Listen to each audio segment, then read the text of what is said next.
Chapter 1. The Attic, the Trunk, and a Terrible Smell.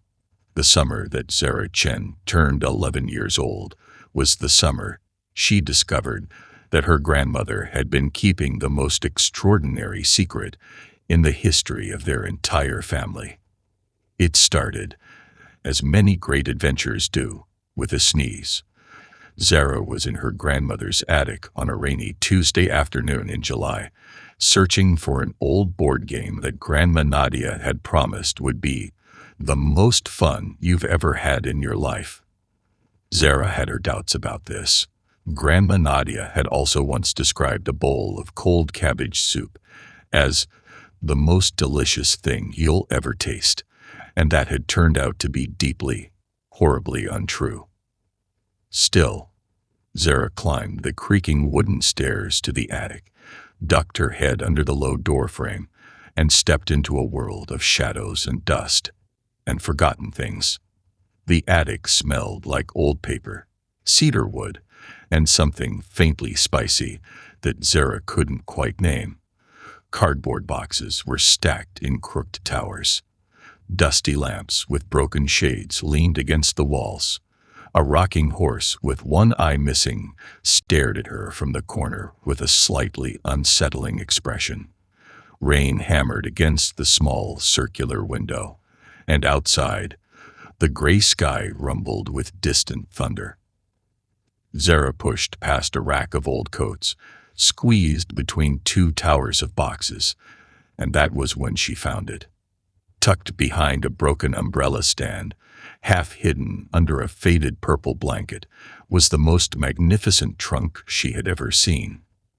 It was large, almost as wide as Zara's bed at home, and made of dark brown leather that was cracked and worn in the way that only very old, very well-traveled things get worn.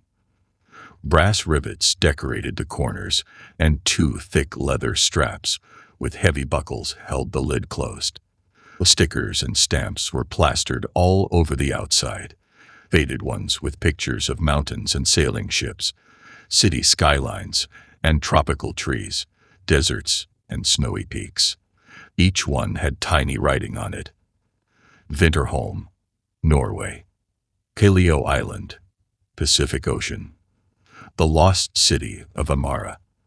The Valley of Five Rivers. Zara crouched down and traced one of the stickers with her fingertip. It showed a golden compass on a blue background. Underneath it, in looping handwriting, someone had written, "For those brave enough to follow." She sneezed. The dust tickled her nose, and the sound made her jump back. Her elbow bumped a box, which bumped another box, which knocked a rolled-up umbrella off the top of the umbrella stand. The umbrella fell with a spectacular clatter, and within seconds, Zara heard footsteps on the attic stairs. "Zara, are you all right up there?" It was Grandma Nadia.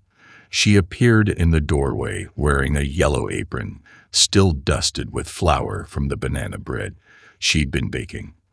She was a small, round woman, with silver hair piled up in a magnificent bun, dark bright eyes that sparkled like polished stones, and hands that were always warm when she held yours.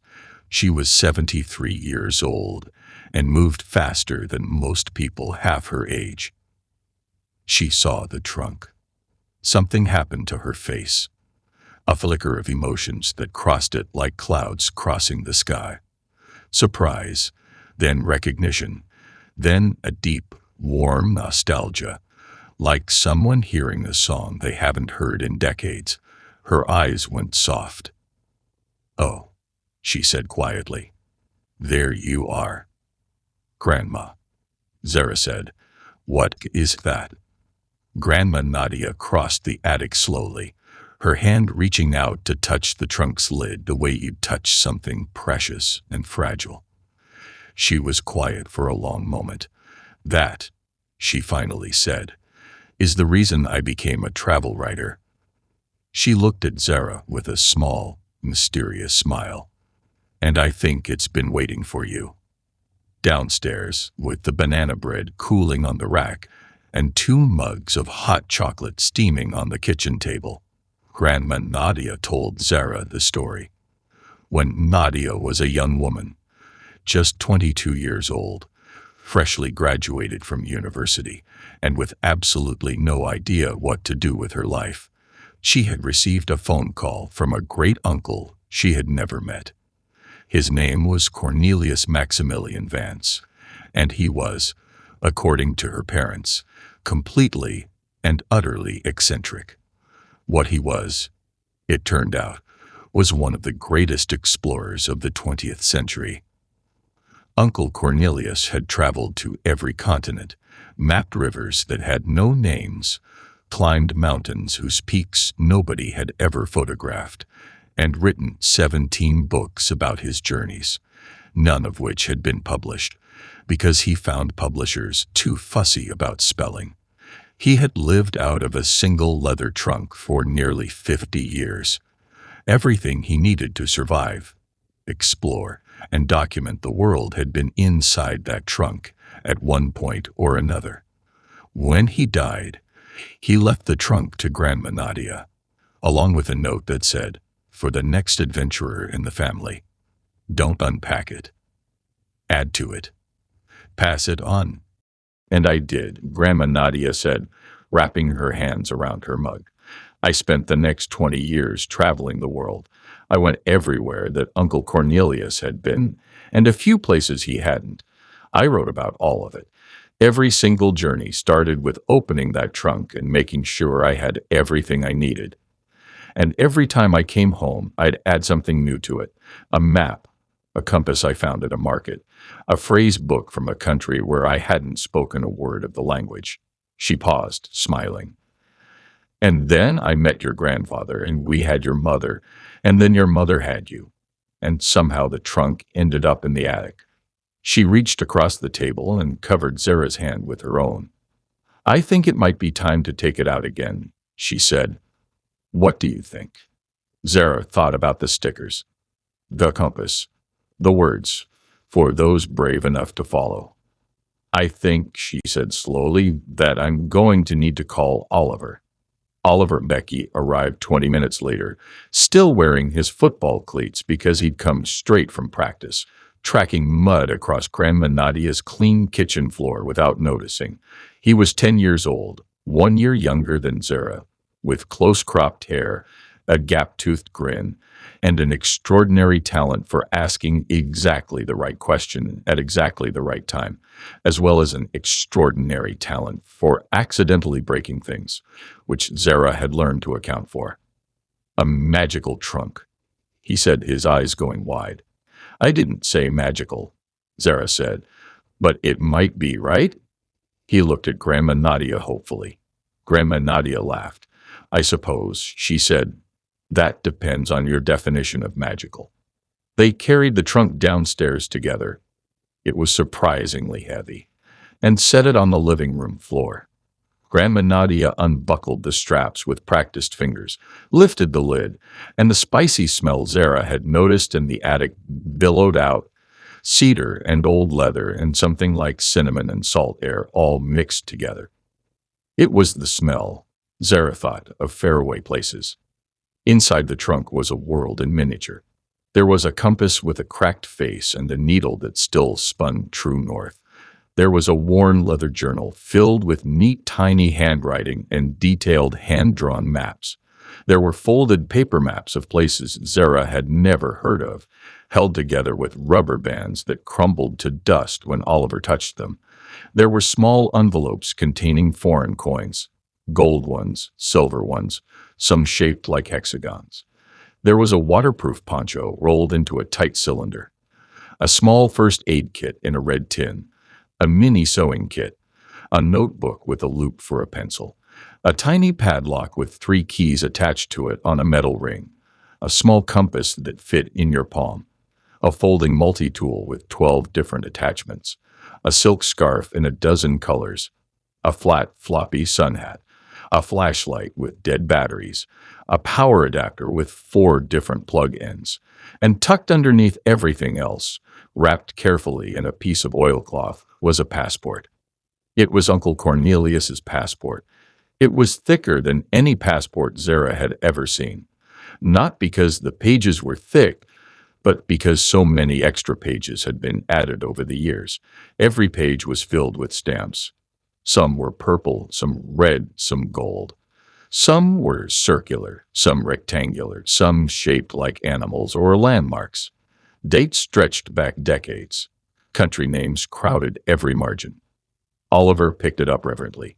He went everywhere. He breathed. He did, Grandma Nadia said softly. And now, she added, reaching into the pocket of her apron and producing an envelope with Zara written on the front in her familiar handwriting. I think it's your turn. Chapter 2. The Letter and the List. Inside the envelope was a letter and a list. The letter read, My darling Zara, if you're reading this, you found the trunk, which means you were curious enough to go looking. And curiosity is the first and most important quality any traveler must have. I have arranged something special for us this summer.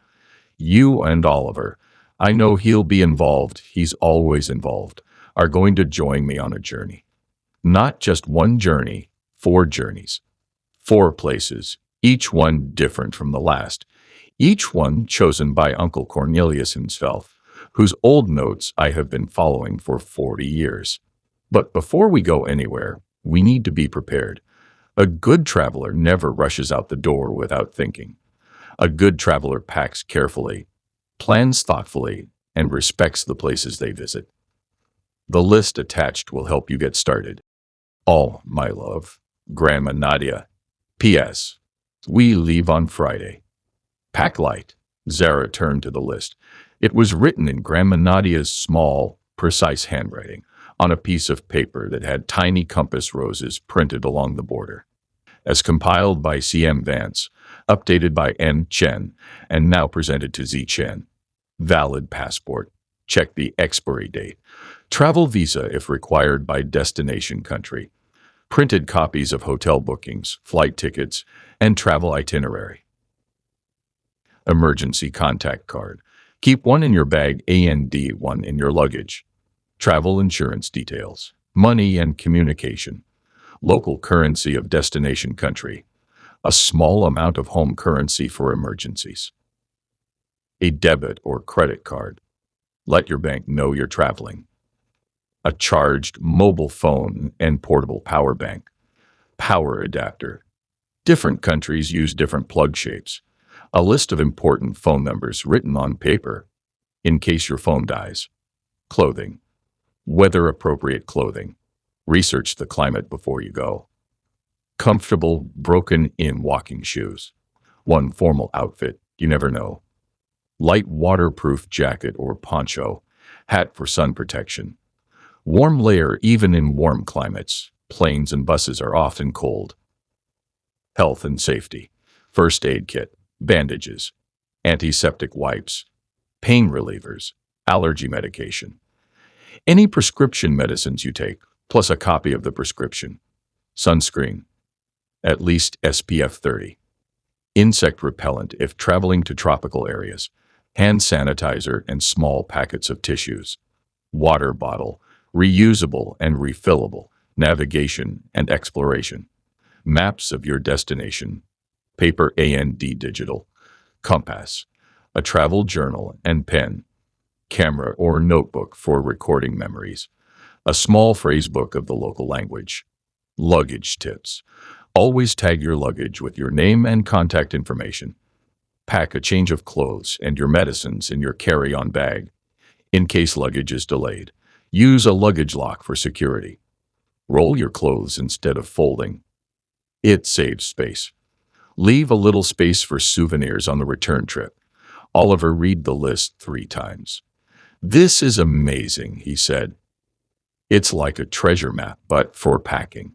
That's exactly what it is, Grandma Nadia said, appearing in the doorway. And we have 2 days to get ready. So I suggest you go home, tell your parents where you're going, pack your bags, and don't forget to check the expiry date on your passports. Oliver's face went slightly pale. I don't know where my passport is, he admitted.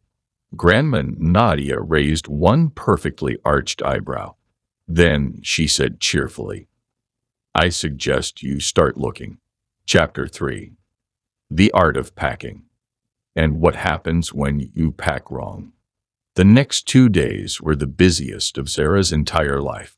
First, she found her passport in the drawer of her bedside table, tucked behind a library book that was 3 months overdue. She checked the expiry date, 2 more years, good, and added it to the small zip pocket at the front of her backpack. Grandma Nadia had explained that your passport was the single most important item you would take on any international trip. Without it, you couldn't board an international flight. Without it, you couldn't enter another country. It was, in effect, your identity card for the entire planet, and it needed to be kept somewhere safe, accessible, and waterproof. I keep mine in a waterproof pouch around my neck when I'm in a new place, Grandma Nadia had said. Some people find that fussy, but I've never lost a passport that way. Sarah bought a small waterproof pouch from the travel shop downtown. She put her passport and her emergency contact card in it. It hung against her chest like a very flat, very important necklace. Oliver, meanwhile, discovered his passport under a pile of football jerseys at the back of his wardrobe. It had expired 6 months ago. This caused a family emergency of such proportions that his mother drove him to the emergency passport office at 6 in the morning on Thursday, where they waited in a very long queue and paid extra for a same-day replacement. Oliver arrived at Grandma Nadia's house on Thursday evening with his brand-new passport, dark circles under his eyes, and a very strong opinion about the importance of checking your passport's expiry date well in advance of any trip. At least 6 weeks before you travel, his mother said grimly before kissing him goodbye and driving away. She told me that 12 times on the drive here, Oliver reported. Next came the packing. Grandma Nadia had given them each a medium-sized rolling suitcase and a backpack. She had very clear rules about luggage. Everything you absolutely need goes in your backpack, your carry-on, she said. This is the bag that stays with you on the plane and never goes into the cargo hold. If your suitcase is lost or delayed, your backpack will save you. In it, you put your passport pouch, your travel documents, any medicines you need, one change of clothes, your charger and power bank, and your travel journal. She paused, looking at Oliver's enormous backpack, which was already bulging. Oliver, she said carefully, what is in your backpack? Oliver shuffled. Well, he said, I've got my football and my collection of 27 superhero figures and my tablet and my portable speaker and 5 books and my lucky blanket. Take out the football, Grandma Nadia said, and the superhero figures. All of them, all of them. And perhaps, she added gently, the lucky blanket. We will be traveling in warm climates for part of our journey, and it takes up the space of 4 good shirts. Oliver looked devastated.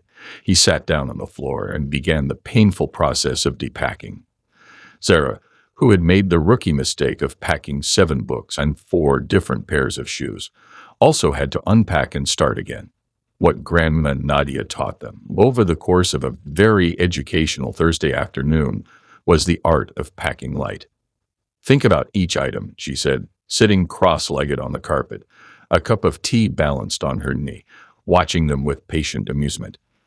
Ask yourself 3 questions. Do I need this? Can it do more than one job?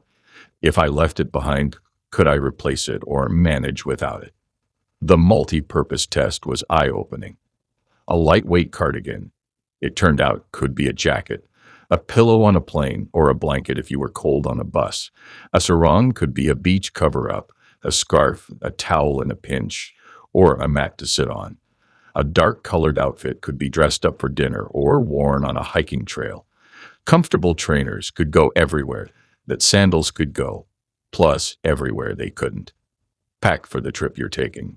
Grandma Nadia advised, not for every possible trip you might theoretically take.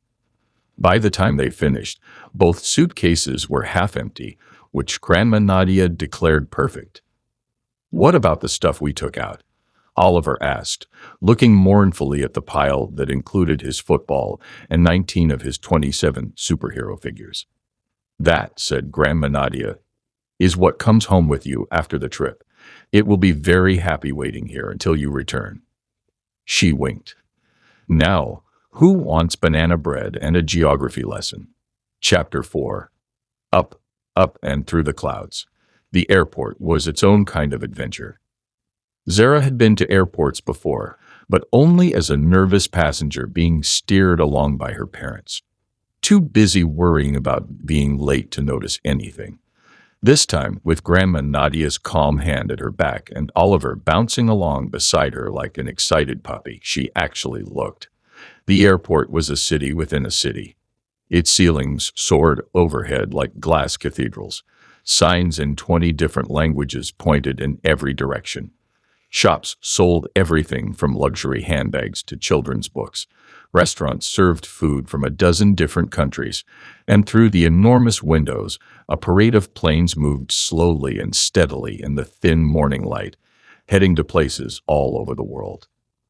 I love airports, Grandma Nadia said, steering them towards the check-in desk. They're the last place before everywhere. Check-in was where the official part of traveling began. The airline agent checked their passports. Zara held her breath until the agent nodded and handed it back, and weighed their suitcases, which would travel in the belly of the plane while they sat up top. The agent gave them boarding passes, small rectangles of paper, or, for Grandma Nadia, a screen on her phone that showed their names, their flight number, their destination, and their seat numbers. Never lose your boarding pass, Grandma Nadia told them, and never lose sight of your suitcases until they're on the belt. Watch. She pointed. They watched their 3 suitcases trundle away on the conveyor belt, disappearing through a rubber flap in the wall on their way to wherever suitcases went between check-in and the plane. It felt mildly unnerving watching all your things disappear like that. Don't worry, Grandma Nadia said. That's why everything important is in your backpack. Security was next. The X-ray machines and the metal detectors. Grandma Nadia prepared them with military efficiency. Laptops and tablets out of bags, in a separate tray. Shoes off. Jackets off. Liquids in a clear zip bag. No bottle bigger than 100 milliliters. Your bags will go through the machine, and you'll walk through the arch, and everything will come out the other side. Zara found security slightly thrilling in an odd way. There was something interesting about watching your backpack disappear into the X-ray machine and imagining what it looked like on the screen. The skeleton of your belongings, every zipper and clasp and book and snack, outlined in ghostly colors. Oliver set off the metal detector because of a coin he'd forgotten in his pocket. He turned scarlet, apologized 17 times to the security officer, and spent the next 10 minutes insisting to Zara that it was an accident. I know, she said. I'm not a criminal. I know, Oliver. The coin was from the trunk. I just wanted to show it too. Oliver. I know, on the other side of security, they had time to explore the departure lounge before their flight was called. Oliver bought a sandwich, wrapped in a triangle of cardboard. Zara flipped through a book of world maps at the bookshop, running her finger over the blue stretches of ocean between the continents. Grandma Nadia sat peacefully with a cup of coffee, reading a novel that was so battered and worn it was clearly been read many times before. When their gate number appeared on the departure board, they gathered their things and walked through the long corridor to the plane. Flying. Zara had always thought should feel more extraordinary than it did. You were, after all, sitting in a metal tube, 37,000 feet above the ground, moving at nearly 1,000 kilometers an hour, crossing oceans and mountain ranges while eating a small packet of crackers. And yet somehow, after the first lurch of takeoff, the feeling like a roller coaster beginning its climb, the whole thing settled into a pleasant, humming ordinariness. Oliver, who had never been on a plane before, did not find it ordinary at all.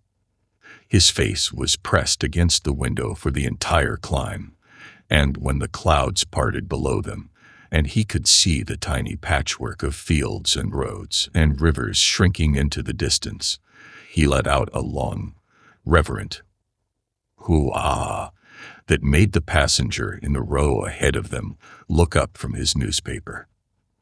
"We're higher than birds," Oliver whispered. "Yes," said Grandma Nadia, smiling. "We are." She opened her travel journal. A new one, blank, waiting, and placed it on the tray table in front of her. "Rule of travel number 1, she said. Write things down. Not just the events, the feelings. What the air smelled like. What the light looked like. The sound of the place. A journal is not a diary. It's a memory machine. 50 years from now, you'll open it and be immediately transported back."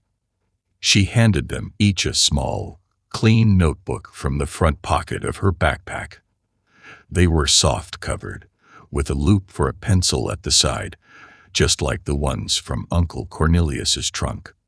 "Start now," she said. "Write about this flight. What does it feel like to be up here?"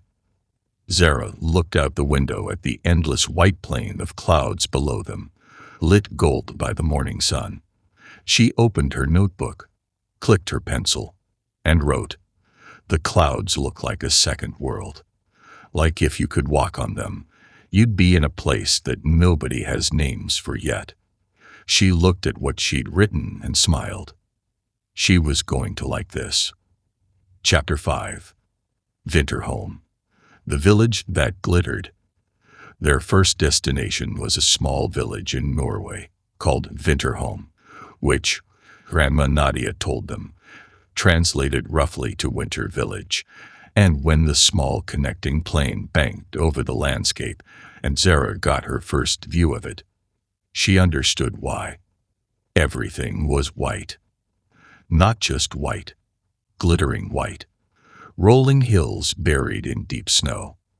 Pine trees dressed in white like guests at a fancy party. A cluster of red and yellow wooden houses huddled around a frozen lake that reflected the pale winter sky like a mirror. And above it all, enormous mountains that rose up in every direction, so tall their peaks were hidden in clouds. "Oh," Oliver said softly. "Oh, wow, welcome to winter," Grandma Nadia said. "But it's July," Zara said. "It's July in England. In Vinterholm, July is when they have their midsummer festival. The sun barely sets here in summer. But it is still the mountains, and the mountains have their own rules about temperature." This, Zara remembered, was on the packing list. Research the climate before you go. They had done their research. Both she and Oliver had packed thermal underlayers, thick warm socks, waterproof boots, puffy jackets, hats, and gloves. When they stepped off the small airport bus in Vinterholm and the cold hit them, clean and sharp and absolutely electric, Zara was deeply, profoundly glad they had. Oliver held his arms out wide and tipped his head back. "I can see my breath," he announced delightedly. The village of Vinterholm was small enough to walk around in 20 minutes. Its main street was paved with smooth stones and lined with shops that sold hand-carved wooden toys, thick woolen jumpers, local honey, and pastries that smelled overwhelmingly, wonderfully of cinnamon. The people they passed smiled and nodded. Children in bright coats ran past, throwing snowballs at each other with scientific precision. Their accommodation was a small guest house run by a woman named Britta, who was approximately as wide as she was tall, had arms like a wrestler's, and hugged all three of them at once when they arrived, which was startling but also somehow comforting. "Nadia," she bellowed. "You old goat. You came back. I promised I would." Grandma Nadia laughed. Britta showed them to their rooms. Small, warm, with thick quilts on the beds, and a window that looked out over the frozen lake. She brought them warm soup with crusty bread without being asked. "You look like you need feeding," she announced, setting the tray down with a clatter. "Travelers always look hungry when they arrive." "We ate on the plane," Oliver said. Britta gave him a pitying look. "Plain food," she said, in the same tone one might say moldy cabbage, and left. Oliver looked at the soup.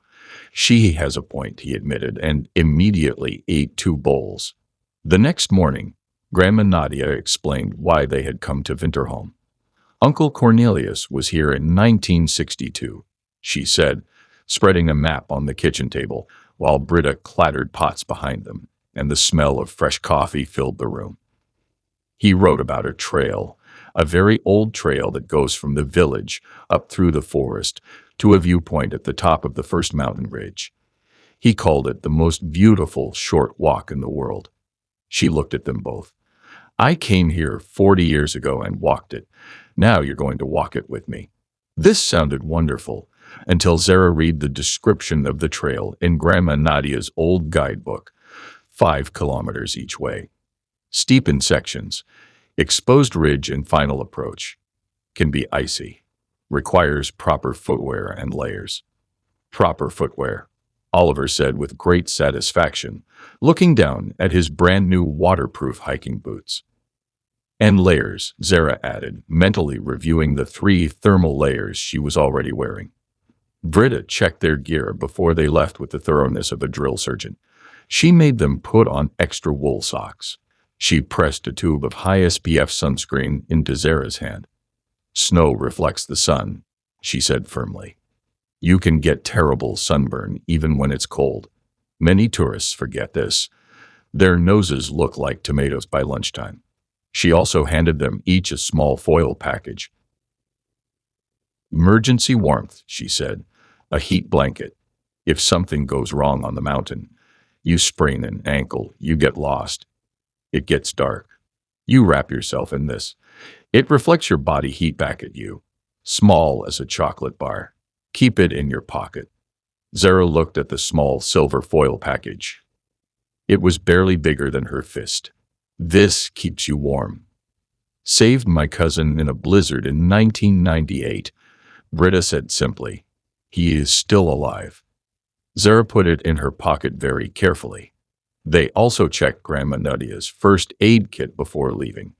It had bandages, antiseptic wipes, a pain reliever, blister plasters.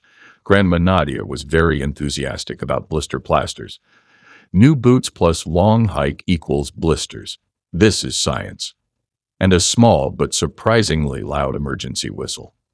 3 blasts means help, Grandma Nadia said, attaching the whistle to Zara's backpack strap. "Only 3 blasts, not just whistling for fun." "I would never just whistle for fun," Oliver said. Grandma Nadia and Zara both looked at him. "I would try not to whistle for fun," he amended. The trail began at the edge of the village, marked with red-painted wooden posts that stood up from the snow like little soldiers. The path climbed immediately and sharply through a forest of pine trees whose branches bent under heavy loads of snow. The light was extraordinary. Filtered through ice crystals in the air, it turned everything a pale, luminous blue-white. They used their compasses frequently. Grandma Nadia showed them how. Hold it flat. Let the needle settle. It always points north. Look at where you want to go. See what direction it is, and keep checking as you walk. She also taught them how to read the topographic map, the one with curving lines that showed the shape of the land. These are contour lines, she said, tracing them with her finger. Where they're close together, the slope is steep. Where they're far apart, the land is flat. See these circles at the top? That's the peak. Oliver took to the map immediately. He spent a happy 20 minutes walking slightly ahead and calling back things like slight uphill for about 400 meters. And there should be a stream crossing ahead with enormous authority and being consistently almost exactly right. The stream crossing was a thick plank of wood laid over a gully where a stream ran fast and dark between snow-covered banks. They crossed carefully, one at a time. Above the tree line, the world opened up. The snow was deeper here, the wind stronger. And the view was breathtaking in the most literal sense. Zara stopped walking and simply stood still, looking out. The village was a scatter of colored dots far below. The frozen lake gleamed like polished steel. The mountains stretched in every direction, ridge after ridge, each one paler and more distant, fading into the sky at the horizon. The sky itself was enormous here, a dome of pale blue with no ceiling, no walls, nothing to interrupt it but the slow drift of a single cloud. Uncle Cornelius was right, Grandma Nadia said softly from beside her. Zara got out her notebook. She wrote, "The mountain is so big it makes everything else seem like a thought you had once and almost forg." Oliver applied sunscreen to his nose with great dedication, then sat on a flat rock and produced a chocolate bar from his jacket pocket, which he broke into 3 pieces. "I've been saving this," he announced, "for a moment worthy of it. And I think this is that moment." Zara took her piece. She put it in her mouth and let it melt slowly. It tasted, possibly because of where she was, like the best chocolate she had ever eaten. That evening, after dinner, reindeer stew, which Zara decided not to think too hard about, and which Oliver declared the finest thing he had ever eaten, Grandma Nadia opened Uncle Cornelius's old journal. He wrote about what Winterholm taught him, she said. He wrote, "A traveler who is not prepared is not brave. They are reckless. True bravery is having the right tools and knowing how to use them, and still choosing to go." She looked at them both. "What did today teach you?" she asked. Zara thought. "That preparation isn't boring," she said slowly. "It's what makes the adventure possible. If we hadn't packed properly, we couldn't have done the hike.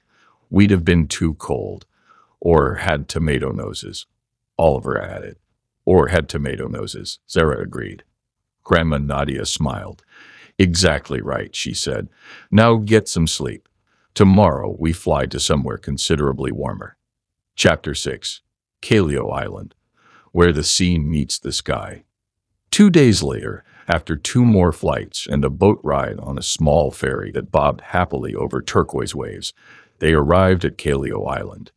If Winterholm was a world of white and cold and silence, Callao was its exact opposite, an eruption of green and gold and heat and sound. The island was small enough that you could see the sea from almost everywhere on it.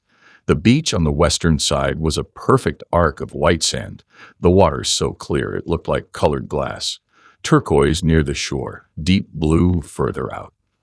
Palm trees leaned over the beach at angles, as if they were trying to see something interesting in the water.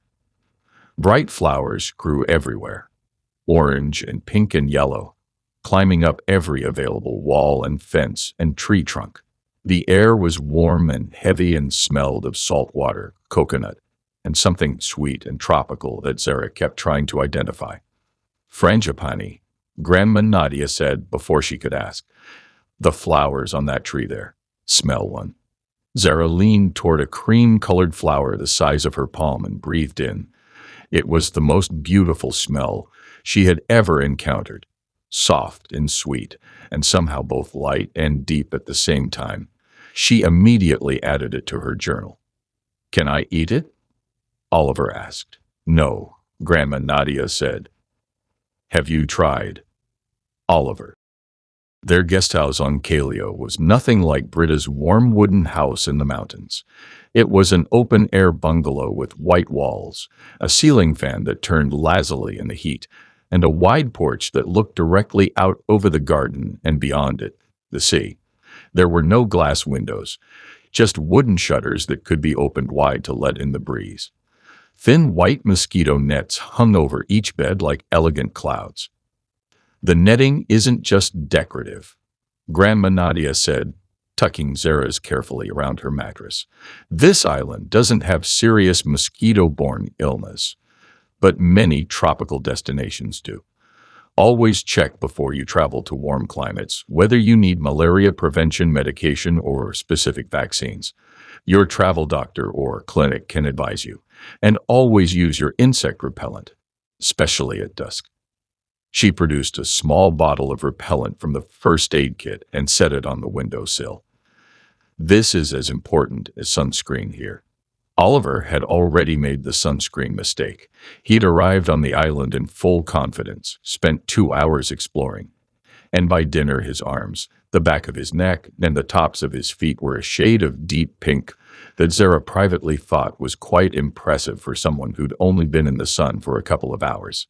Island sun is stronger, Grandma Nadia said, not unkindly applying cooling aloe to his sunburned neck, especially near the equator. SPF 50. Every 2 hours, and don't forget behind your ears. Behind my ears, Oliver repeated, as if this was the most surprising piece of information he had ever received. The reason they had come to Kaleo Island was to find what Uncle Cornelius had called the Hidden Lagoon, a spot he had discovered in 1971 while exploring the island's interior, which he had described as the most perfect small body of water I have ever seen in a lifetime of looking at water. Grandma Nadia had the old hand-drawn map from the trunk. She spread it on the table on the porch, weighting the corners with shells they'd collected on the beach, and the three of them bent over it together. The trail starts at the north end of the village. Grandma Nadia traced the route with a finger. It goes up through the forest. That's here, and the lagoon is about 2 kilometers in. The map is 60 years old, so some things may have changed. We'll need to use our judgment and our compasses. They also needed sunscreen, applied this time in full, even behind their ears, insect repellent, water bottles, filled at the guest house, snacks, the first aid kit, a local phrasebook, and hats. Grandma Nadia also tucked a small waterproof bag for their phones into her backpack. Why waterproof? Oliver asked. Because there will be water, Grandma Nadia said simply. This turned out to be true in ways none of them fully anticipated. The forest trail was extraordinary. Unlike the cold, sparse pines of Winterholm, this forest was a riot of life. Enormous leafy trees whose roots spread across the path like sleeping giants, vines hanging in great loops from branch to branch, flowers Zara had no names for, birds in colors she hadn't known birds came in. The sounds were remarkable, a constant conversation of calls and chirps and rustlings, broken occasionally by the faraway sound of water. They used the local phrasebook at 2 points when they passed other hikers and wanted to ask if they were on the right path. Grandma Nadia had taught them the phrase the night before, in the local dialect, Ko te Aratika, meant, is this the right path? Both sets of hikers had smiled enormously when they said it, and pointed them in the right direction with enthusiastic gestures. People always appreciate when you try to speak their language, Grandma Nadia said. Even just a few words. It says, I respect your country. I'm here as a guest, not a tourist who expects everyone to speak mine. Sarah wrote this in her journal and underlined it twice. The Hidden Lagoon was, if anything, more beautiful than Cornelius had described. They smelled it before they saw it, a coolness in the warm air, something mineral and fresh. Then the trees parted, and there it was, a small, perfectly round pool of water fed by a waterfall that tumbled down a rocky cliff face covered in bright green fern. The water was so clear they could see every stone on the bottom. Small fish darted in the shadows near the rocks. The sound of the waterfall was a gentle, constant music. For a moment, none of them said anything. Then Oliver said, "Can we swim in it?" "Yes," said Grandma Nadia. They swam. The water was cool and silky, and the fish didn't seem to mind them at all, weaving between their legs with casual indifference. Sarah floated on her back and looked up through the opening in the trees at a sky that was the exact blue of a postcard. She could hear Oliver splashing somewhere to her left, and Grandma Nadia swimming steady laps near the waterfall with the ease of someone who had swum in hundreds of beautiful places. Afterward, sitting in the sun to dry, Oliver said, "Grandma Nadia, was it different coming here when you were young?" Grandma Nadia considered. "The island was quieter," she said. "There were fewer visitors, but the lagoon was exactly the same. Water like this doesn't change. The earth is very patient." She paused. "That's one of the things travel teaches you. Every place has its own age, its own time. You're just a visitor for a brief moment. The place was there before you, and will be there after." She reached into her bag and produced the local currency she'd exchanged at the airport, colorful notes with pictures of sea creatures and birds. She fanned them out to show Zara and Oliver. "Tonight," she said, "we're having dinner at the village market, and you're each going to order your own food. You'll need to pay, make change. Be polite, say thank you in the local language." Oliver looked alarmed. "What if I get it wrong?" "Then you'll smile," Grandma Nadia said, "and try again. Making mistakes in a foreign country is the fastest way to learn. Nobody minds an honest attempt." The village market turned out to be a collection of wooden stalls strung with fairy lights, set up along the beach in the warm evening air. The food was extraordinary.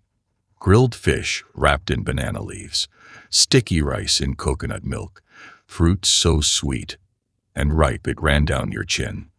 Oliver accidentally ordered twice as much food as he could eat by enthusiastically agreeing to things he didn't fully understand, and ate every bite anyway, looking glazed but contented.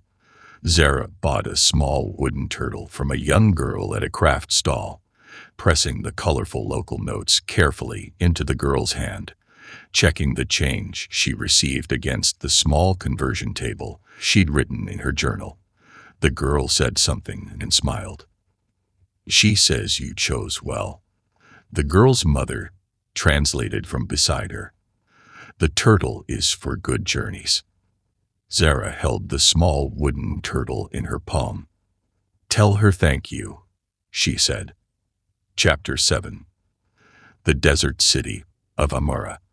No description Grandma Nadia could have given them, and she had tried quite hard, had prepared them for the desert. They arrived in the ancient city of Amara on a morning when the temperature was already 38 degrees and climbing.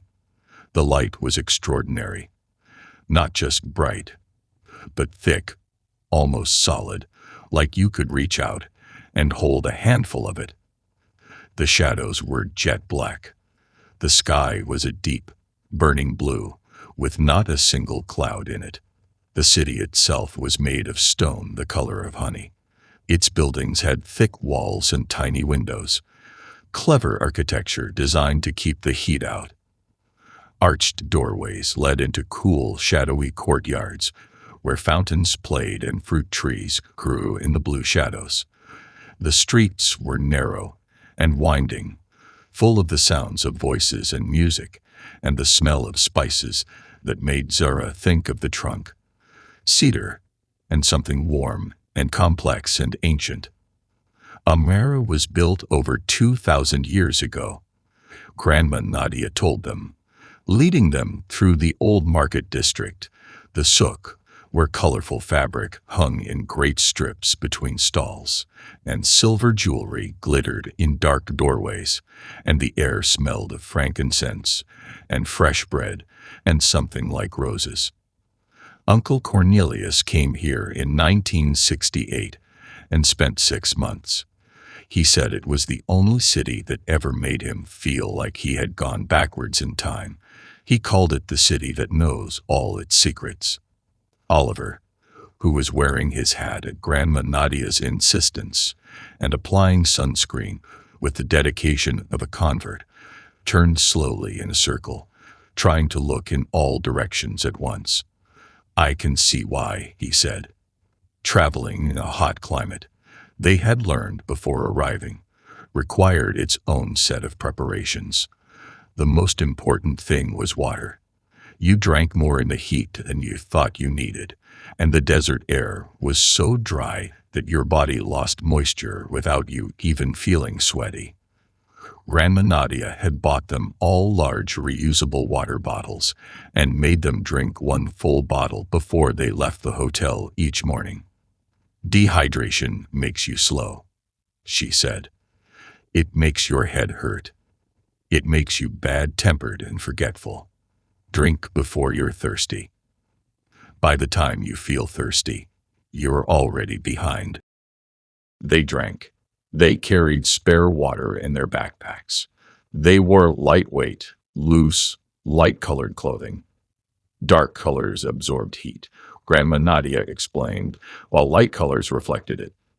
They wore hats with brims. Sarah wore Grandma Nadia's old silk scarf around her neck, which she discovered she could also pull up to cover her nose and mouth in the dusty outdoor market areas. Oliver had been resistant to the scarf idea until he saw how many of the local men wore them, and then he became extremely enthusiastic about wearing one, draping it over his head in elaborate configurations until Grandma Nadia gently adjusted it into something that was functional and dignified. What Uncle Cornelius had brought them to Amara to find was hidden in the city's famous library, one of the oldest in the world, a vast honeystone building with a central reading room, whose ceiling was a dome painted with a map of the night sky as it looked over Amara 2,000 years ago. The library held, among its many thousands of books, a collection of hand-drawn explorers' maps dating back to the 16th century. And somewhere in that collection was one made by a woman named Mira al-Rashid, who had been an explorer and cartographer in an era when very few women were allowed to be either, and who Uncle Cornelius had spent years researching and admired more than almost anyone in history. Grandma Nadia had arranged permission to view the map weeks in advance. She had the printed confirmation in her travel documents, which was lucky, because the library's head archivist was a very precise man named Dr. Hassan, who asked to see the documentation before he would let them pass the front desk. "Travel documents," Grandma Nadia said quietly to Zara and Oliver as they waited. "This is why we print our confirmations. A phone might have no battery or signal. Paper always works." Dr. Hassan examined the permission letter, then looked at them over the top of his glasses. His eyes lingered on Oliver and Zara. "You bring children to see a 500-year-old map," he said. It wasn't quite a question.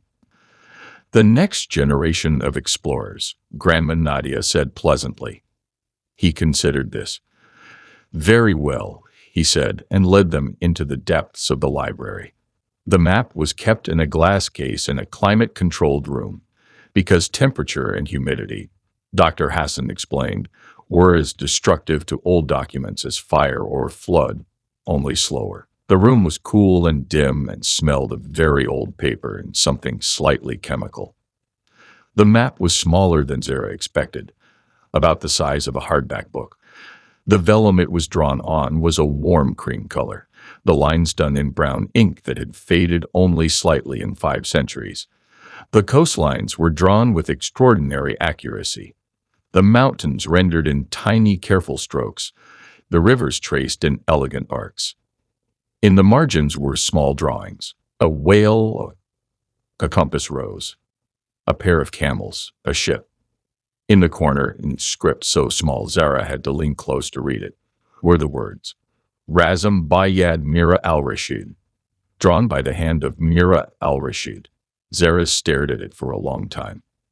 She made this, she said, 500 years ago. She traveled the route she drew, Dr. Hassan said from beside her. His voice, Zara noticed, was different now, quieter, more respectful. She traveled routes that men considered dangerous. She recorded what she saw. She made maps so that others could follow. He paused. Without her work, we would have no record of certain trade routes that no longer exist. We would have lost them entirely. Zara thought about her own journal tucked in her backpack. She thought about every traveler who had ever written down what they saw and heard and felt, so that others might understand it. She thought about Uncle Cornelius's handwriting, filling pages for 50 years. She got her journal out. She drew the map from memory, not perfectly, but as best she could. She wrote, her name was Mira al-Rashid. She drew the world. This means the world can be drawn by anyone who looks at it carefully. Oliver, she noticed, had also gotten his notebook out. He was doing a very creditable sketch of the compass rose in the map's corner. That evening, they went to the rooftop of their small hotel, which had a terrace with low cushion seating and a view over the whole city. As the sun went down, the light turned the honey-colored stone first gold, then orange, then a deep rose pink that was so beautiful it seemed slightly unreal, like a photograph that had been edited too enthusiastically. Then the stars came out. Without the light pollution of a large city, the night sky over Amara was spectacular. The Milky Way was clearly visible, a soft smear of light across the black sky, and the stars were so thick and bright they looked solid. Oliver got his compass out and pointed it at the sky. If you follow north, he said, which star do you end up at? Polaris, Grandma Nadia said, the North Star. For thousands of years, travelers found their way by it. No phone, no map, no GPS, just the sky. She pointed it out to them. A steady, bright star, barely moving while the others slowly wheeled around it as the earth turned.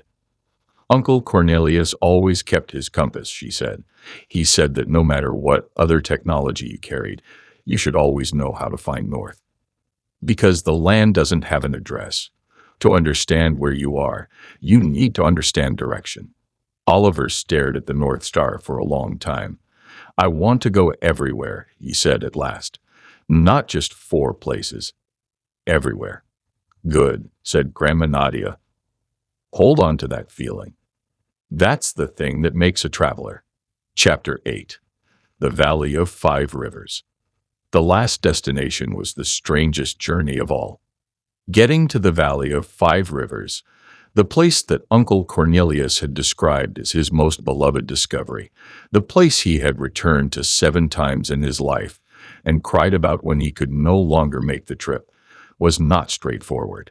First a long-haul flight, then a smaller plane, then a drive in a jeep along a dirt road that was more gap than road, through a landscape of high green hills where terraced fields cut into the hillsides in horizontal stripes of different greens, and small white buildings perched on ridgelines, and waterfalls dropped in fine white threads from the cliffs. Then, when the road ran out, they walked. The path descended steadily into a valley so deep that the tops of the ridges on either side were wreathed in low cloud. Trees Zara had no names for crowded the path. The air was cool and damp and smelled of earth and living things. Birds she couldn't see called back and forth in the canopy above. After about an hour, they heard it before they saw it, the sound of water. Not one stream, but many, a layered, complex sound like several conversations happening at once. Then the trees opened, and there it was. The valley was wider than Zara had expected, a green bowl of land enclosed by the high ridges, and through it ran 5 rivers, each one arriving from a different direction, each one a slightly different color. Clear, pale gray, brownish gold, bluish green, and one that was, startlingly, almost completely white with the minerals it carried from the mountains. They braided and wound around each other without fully merging, like friends walking side by side, and the sound they made together was a constant rushing music that seemed to fill the entire valley. "Oh," said Oliver. "Yes," said Grandma Nadia, in a voice that was not quite steady. They stood at the edge of the valley for a long time. The sun was going down. The light was the same rose gold it had been over Amara, but here, filtered through the trees and reflected off the water. It seemed gentler, more private, as if the valley was lit from within. Zara got her journal out and wrote. She wrote for a long time. When she looked up, Oliver was sitting on a flat rock by the nearest river, his feet in the water, his own notebook open on his knee, drawing the way the 5 rivers came together. Grandma Nadia was standing a little way away, looking out over the valley with her hand pressed flat against her chest, as if she were feeling her own heartbeat. Zara walked over to her. "Did you come here before?" she asked. "When you were young?" "Once," Grandma Nadia said, "a very long time ago. I came with Uncle Cornelius. Actually, the only time I ever traveled with him. He was very old by then. He couldn't walk very well, but he insisted." Her eyes were bright. "He said, I need to hear it one more time." He meant the rivers. He'd been here 6 times, but he needed to hear them again. She blinked. "I understand that now, in a way I didn't then." "What did he say when he heard them?" Grandma Nadia smiled. Asterisk, exactly as I remembered. Asterisk, she looked at Zara. "That's the gift of a good memory, of a journal, of a photograph, of a careful description. You can go back. Not really, not physically, but in your mind you can hear the rivers again." Zara took her grandmother's hand. "I'll come back here," she said, "someday. And I'll bring my notebook." "I know you will," Grandma Nadia said.